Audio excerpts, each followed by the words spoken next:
This is my brand new podcast, The Good, the Bad, and the Beast. Totally. Talk to me about the gym. We've talked enough about YouTube. You're absolutely smashing the YouTube, and I'm sure you're going to be getting up to that 20 million before you know it. Talk to me about the gym, because the lacrosse, going to the gym, like mental health. What's the gym been for you throughout your life? Yeah, the gym has been like an extraordinary experience since I found it.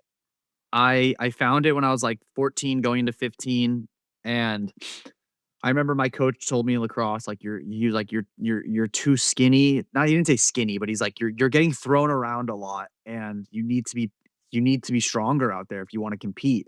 And I remember that day I went home and I did legs. I was like, okay, I'm gonna get fucking strong then, like whatever. And I squatted and it was like 185, and I was like, it was a good starting weight. We're But like talking pounds here, not kilos. yes, Yeah, yes, okay. pounds. Yeah. Imagine 40, that'd be like Yeah. 405. But yeah, 185 pounds on the bar, and I'm like trying to do my reps, 135, do my reps. And I remember being like I'm gonna put on muscle. I'm gonna do it. And from that day on, I literally never skipped the gym from then until probably like the past few years where I have to like travel so much for work. But for the longest time, I fell in love with it. It was a place where you just listen to your good music, you just zone out.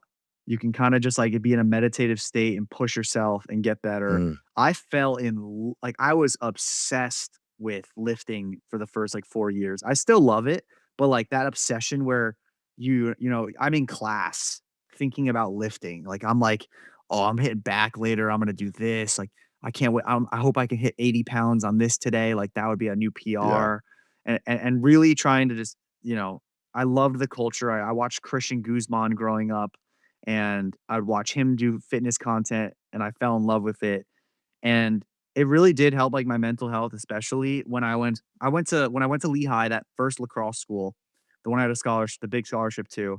I fell into a really dark depression, and it stemmed from a lot of things. One of them just like really not wanting to be playing Division One lacrosse at the highest level. Like it just wasn't. I wanted to lift. I Uh, didn't. And with doing this sport, it was basically the coaches saying like, you need to stop lifting. You need to lift with our team, and that and right. and that's it. Yeah. And when someone tells you like, "Yo, don't you cannot do," and they were also saying to stop posting on social media, and I was like, those are the two things that I love. Like, why would I ever want to do that? And that answered my question of what to do right away. I Yeah. was like, I'm leaving this school.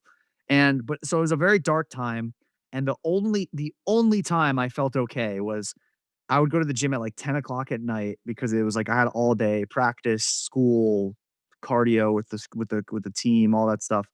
At 10 o'clock at night, I was like, I'm exhausted, but I was like, all I want to do is just be in the gym.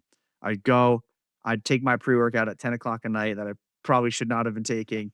I'd go rip my deadlifts, rip my squats, my bench press. Like I'd be having the best time of my life. It took off all the anxiety and depression. I just felt like Mm. I always tell people, I'm like, for some reason, it gave me the feeling of home, like the same feeling of being home. I felt when I was in any gym in the world. I felt that, Yeah. like, because that like familiar feeling of going to maybe your home, the town gym that you're from, like the first gym you ever fell in love with, and it just gave me that sense of like I'm okay. Yeah. So during that time, it was just like it'd be an hour and a half, 2 hours of lifting. I'm exhausted, but it was like the only thing that kept me okay, truthfully. Have you ever been diagnosed with, or have you had thought about going and get diagnosed for ADHD? I've thought about it so many freaking times, man. I totally have ADHD and I don't do anything about it. So one of the biggest things about ADHD is you've got all this worked up energy, you've got all this cloud in your head, and if you don't do something to expel it, it comes Mm. out in anxiety and depression. It's almost been proven. So, I mean, I suffered with it massively when I was a teenager, and I was a swimmer at the time. And it sounds quite familiar what you were saying then, like going to college. And I got into a lot of trouble, ended up stopped swimming, and I went through a really dark, deep rabbit hole, massive bout of depression, and expelled from school. Drink, drugs, the lot. And I'd say for 2 years, I would like lock myself in my bedroom. I didn't want to leave. I was that depressed. And it wasn't until I started going to the gym again, I started to feel good and get a bit of self-worth back. And, I actually came out my shell pretty quick and sort of recovered very fast. So I found it really interesting how you were sort of saying you started this university and they were like dumbing down the training, dumbing down the things that you love to do, and the depression creeps back in. It's very interesting. That's I a know. massive ADHD trait. Wow. Massive. I definitely believe, like, the way my brain works, and I'm sure, like, even hanging out in person with me, like, I feel like anyone can see that I tend to be like ADHD, Yeah. very like, you know? Yeah. And I feel like it's like a superpower at the same time, because you can, if you use that energy and you expel it, you feel good and you can do a million different things. I just never done anything about it. One thing I do, I've been on, I'm on an antidepressant. I'm on Zoloft, which is like sertraline, I think is the actual, like, general drug name. It's like 50 milligrams, small dose, but you know what's crazy? I came off of that when I went to Lehigh, that college, Mm. and I came off because I was like, I'm 18. I feel like I'm in a place, like, maybe I don't want to rely on this for life or whatever. And I came off, and with that, with the sports dumbing it down, with not having enough time to do what I love, being told no, all of that just like crept up and really made me feel horrible. And Yeah. it was like, I'm back on, I'm still on.